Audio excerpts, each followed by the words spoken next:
আমরা আমাদের complete shutdown কর্মসূচি আজকে চতুর্থ দিনের মতো চলমান। গতকাল অর্থাৎ 23 প্রশাসনের পক্ষ থেকে আমাদের কর্মকর্তা সমিতিকে আমন্ত্রণ জানানো হয়েছিল আলোচনার জন্য।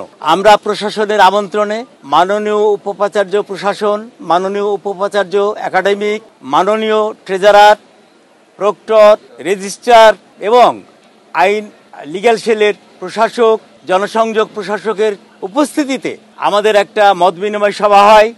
সেখানে আমরা জোরালোভাবে আমাদের দাবির কথা ওনাদের জানাই যে আমরা রাজশাহী বিশ্ববিদ্যালয়ে সকল কর্মকর্তা কর্মচারী যদি বৈষম্যের শিকার হই, এর যদি সমাধান আগামী 7 কর্মদিবসের মধ্যে না হয় এবং যাদের দ্বারা জানুয়ারি মাসের 2 তারিখে এবং 20 সেপ্টেম্বর 2025-এ যে মব ভায়োলেন্স সৃষ্টি হয়েছিল, যার দ্বারা আমাদের সম্মানিত প্রশাসনের সর্বোচ্চ দ্বিতীয় কর্তা ব্যক্তি মাননীয় উপাচার্য এবং 3 জন শিক্ষক, আমাদের 3 জন কর্মকর্তা আহত হন, সেই সব সন্ত্রাসী ছাত্র নামধারী সন্ত্রাসীদের 7 কর্মদিবসের মধ্যে বিশ্ববিদ্যালয় থেকে বহিষ্কার আমরা দেখতে চাই।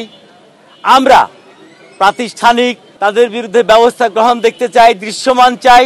ওনারা আমাদের আশ্বস্ত করেছিলেন এবং আমাদের কাছে আহ্বান করেছিলেন যে প্রশাসনিক এবং একাডেমিক কাজ করার স্বার্থে আমাদের জন্য ওনাদের কয়েকটা দিন সময় দেওয়া হয়। সেই আলোকে, সেই বিবেচনায় আমরা রাত্রে আমাদের সম্মানিত শ্রদ্ধাভাজন রাজশাহী বিশ্ববিদ্যালয়ের যারা আমাদের সঙ্গে আন্দোলন সংগ্রামে ছিলেন সেই শিক্ষক প্রতিনিধির সঙ্গে মত বিনিময় করি। গতকালের বিষয়টি আমরা তিনাদের জানাই।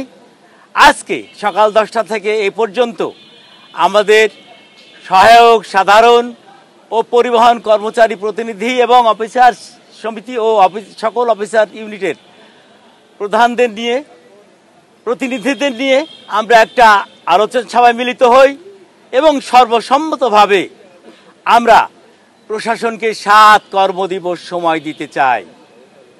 এই 7 কর্মদিবসের মধ্যে যদি আমাদের প্রাণের দাবি, সন্ত্রাসীদের ন্যায় বিচার এবং প্রাতিষ্ঠানিক সুবিধা হতে আমাদের ফিরিয়ে দেওয়া না হয়, 7 কর্মদিবস পরে আমরা আরো বৃহত্তর কর্মসূচি গ্রহণ করব এবং সেই কর্মসূচিতে রাজশাহী বিশ্ববিদ্যালয়ে যদি কোনো অনাকাঙ্ক্ষিত ঘটনার সৃষ্টি হয়, পরিস্থিতির সৃষ্টি হয়, তার জন্য প্রশাসনকে এককভাবে দায়ী থাকতে হবে।